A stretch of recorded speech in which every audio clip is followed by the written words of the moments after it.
Olá pessoal, estamos de volta no canal para a nossa aula de hoje. O foco da nossa aula de hoje é as equações irracionais, a teoria, a parte teórica, a definição, como resolver, processo de resolução, as técnicas de resolução, o modo de fazermos o processo todo dessas equações tão importantes quanto a sua classificação dentro das demais equações. Antes de começarmos a aula, não esqueça de se inscrever no canal, deixe seu like, comente a aula se você gostou, divulgue o canal. Então vamos lá à nossa aula de hoje sobre equações irracionais. O que de fato é uma equação irracional? Uma equação irracional nada mais é do que uma equação onde a variável que você está trabalhando, que é chamada de incógnita, ela se encontra dentro de um radical, ou seja, ela é o que nós denominamos de radicando dentro dos termos de radiciação. Ou seja, nada mais é do que você está observando a variável dentro de uma raiz. Não independe se essa raiz é uma raiz, uma raiz quadrada, se ela é uma raiz cúbica, raiz quarta ou raiz de índice n qualquer. O que você tem que observar é que a variável ela tem que estar dentro do radical. Então vamos lá. Como é o processo de resolução de fato de uma equação irracional? O processo é o seguinte: o que você tem que observar é que nesse primeiro nosso exemplo aqui, nosso primeiro exemplo, você vê que a variável 5x mais 1, que é o termo, ele está dentro de um radical. E esse radical, ele é raiz quadrada. Então, como é que eu vou fazer para sair dessa situação na hora de resolver uma equação irracional de fato? A primeira coisa que você tem que aprender é que quando você vai resolver uma equação irracional, você tem que fazer com que um dos membros fique com o radical, né? Professor, e se tiver dois radicais? Aí não tem jeito, nós temos que jogar um dos radicais para um outro membro. Mas normalmente se faz essa opção em escolher um dos radicais para ficar ou no primeiro ou no segundo membro. Vamos para a nossa resolução e a gente vai aprender com a nossa técnica de resolução.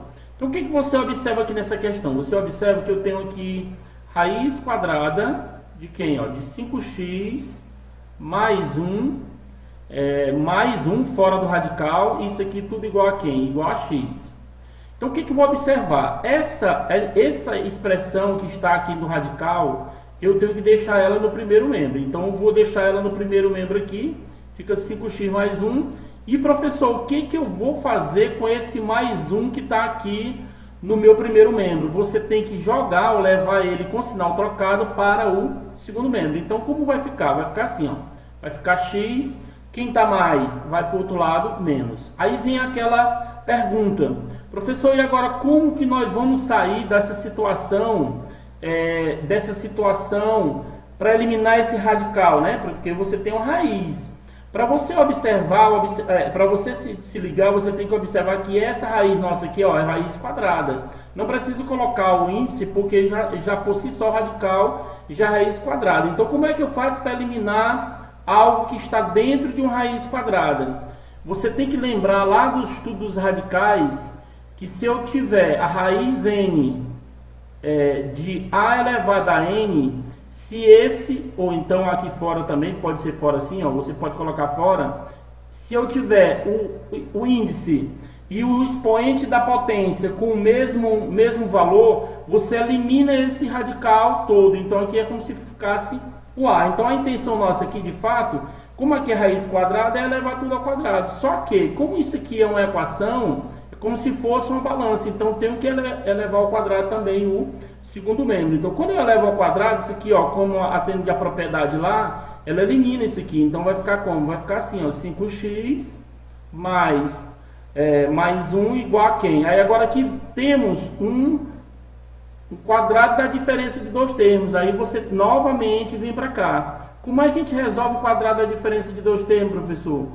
Lembrando lá do oitavo ano. É assim, x menos y ao quadrado, você vai ter quadrado do primeiro, que é o x, menos duas vezes o primeiro vezes o segundo, isso mais o segundo elevado ao quadrado. Então, o que você vai aplicar é essa definição aqui, nesse segundo membro. Fica como, professor? Fica assim, quadrado do primeiro, menos duas vezes o primeiro, que é x, vezes o segundo, que é 1, Não esqueçam que esse sinal de menos que nós temos aqui entre o x e o 1 é esse sinal aqui. Esse sinal mais, observe que ele aparece lá na expressão original do trinômio quadrado, lá da questão dos produtos notáveis. Então 1 ao quadrado aqui vai ficar o segundo ao quadrado. Então aqui vai ficar 5x mais 1, isso aqui igual a x ao quadrado, menos quanto? 2 vezes x vezes 1 aqui vai dar 2x. E você tem 1 elevado a 2 que vai dar igual a quanto? 1 elevado ao quadrado, isso aqui vai dar igual a 1. O que você vai fazer agora? Você vai fazer o seguinte, você vai montar a sua equação. Observe que você tem aqui uma das variáveis elevada ao quadrado. Então, possivelmente ou logicamente, essa equação vai ser de segundo grau. Então, o que você tem que fazer? E observe também que no primeiro membro eu tenho mais 1. E no segundo membro eu também tenho mais 1. Quando eu for trocar de membro, ou um para um lado, ou para o primeiro ou para o segundo, esse mais 1 vai se eliminar. Então, de cara, eu já vou eliminar esse mais 1 do primeiro com esse mais 1 do segundo membro. Então, o que sobra? Vai sobrar assim, ó. Vou repetir esse aqui do segundo membro como se fosse o nosso primeiro, que sobrou. Ficou x ao quadrado menos 2x. Aí, esse que está mais, ele vai para o outro lado como? Ele vai menos. Aí, como você trouxe o 5x para cá, fica 0. Então, aqui vai ficar x2 menos quanto? Menos 7x igual a 0. Aqui nós temos uma equação do segundo grau incompleta. Aí, o que eu aconselho? Vai lá na lista de vídeo que nós temos as equações do segundo grau incompleto, o processo de resolução de equações do segundo grau incompleto. Assista o vídeo que vocês vão ver que é bem interessante o processo de resolução por relação incompleta. Nesse caso, o que você observa? Aqui é como se você tivesse o produto de dois, você vai aplicar essa propriedade, o produto de dois números igual a 0. Ou lá na resolução, ou esse A é 0, esse primeiro número é 0, ou esse segundo número é 0. Ou seja, ou A ou B é igual a 0, não necessariamente o 2. Então o que eu vou fazer? Eu vou observar que tem um x aqui e um x aqui. Vou pegar o menor deles. Então ficaria x em evidência, vou aplicar um buscado de fatoração, que nós temos aí nos estudos, lá nessa aula que eu lhe falei. Então eu pego x dividido por x, vai sobrar x aqui dentro. Menos 7x dividido por x, vai sobrar menos 7. Aí observe que cai justamente no que eu acabei de falar. O produto de dois números é igual a 0. O que a gente observa? Não necessariamente os dois têm que ser igual a 0. Então o que eu vou fazer? Esse número aqui de fora é igual a 0. Então você vai ter x igual a 0. Ou esse número aqui de dentro do parêntese, ou x menos 7, é que é igual a 0. Então o que vai acontecer aqui? Você vai ter x igual a quanto? Quem está menos vai para o outro lado mais. Então você vai ter x igual a 7. Aí você pensa, professor, então quer dizer que eu já resolvi a minha equação. Não, você não resolveu essa equação por uma coisa. Você pode até dizer assim, professor, temos a alternativa A, a alternativa A como sendo o nosso gabarito. Só que, como se nós estamos trabalhando com radicais, a primeira coisa que você tem que focar daqui para frente, que toda equação irracional, você tem que, no final, quando encontrar as raízes, você tem que fazer o que nós chamamos de verificação da validade dessas raízes. Então, quais são os valores que nós encontramos?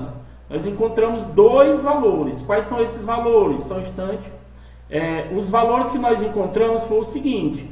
Veja, o primeiro x que eu encontrei foi o 0. Então, eu vou pegar esse x igual a 0 que eu encontrei aqui e vou verificar na minha equação original aqui, Então, vai ficar assim. Raiz quadrada de 5 vezes 0 mais 1, fecha a raiz, mais 1 do lado de fora. Isso aqui tudo igual a quanto? Ao x. Qual foi o x que nós estamos usando? O x que nós estamos usando é o 0. Então isso quer dizer que esse primeiro membro, quando eu fizer o cálculo, ou ele vai dar 0 ou um número diferente de 0. Se ele der 0 é porque é solução, se não, não é solução. Então aqui o que vai acontecer? 5 vezes 0 é 0, 0 mais 1, aí mais 1 novamente aqui, tudo isso aqui igual a quem? Igual a 0. 0 mais 1, raiz quadrada de 0 mais 1 da raiz de 1, mais 1 igual a 0. Qual é a raiz quadrada de 1? É 1. E 1 mais 1 é igual a 0? Não. Isso aqui é uma sentença o que, gente? É uma sentença falsa. Então, logicamente, a nossa solução já descartou uma delas. Como assim, professor? Essa daqui, ó, ela não vai servir. Por que que esse x aqui não vai servir? Porque quando eu coloquei na minha equação original, não deu uma sentença verdadeira. Agora eu vou para onde? Eu vou agora para a segunda raiz que eu tenho. Qual é a segunda, professor? A segunda raiz que eu encontrei foi o 7. Então aqui vai ficar 7. Substitua agora para ver o que vai acontecer. Vai ficar raiz quadrada, lá, ó, aqui na equação original, de 5 vezes 7 mais 1, aí o mais 1 do lado de fora, tudo isso aqui igual ao x. Qual foi o x que nós encontramos? 7. Aqui vai acontecer o que? 5 vezes 7, 35, 35 mais 1 do lado de fora do radical. Aqui vai ficar raiz de 36, mais 1 fora do radical, igual a 7. Raiz de 36 é 6, 6 mais 1 de fato é igual a 7? Com certeza. Essa sentença aqui é uma sentença que, gente, ó, é uma sentença verdadeira. Muito bem, depois que eu fizer essas verificações e ver quais são as verdadeiras, ou quais são as falsas, ou vice-versa, eu vou escrever minha solução. A minha solução, de fato, só resolveu, só se tornou verdadeiro o 7. Então, a solução aqui, no caso da minha equação, é o 7. Então, o gabarito não é a letra A, como a gente havia observado antes. É o 7. Então, vamos para a próxima questão.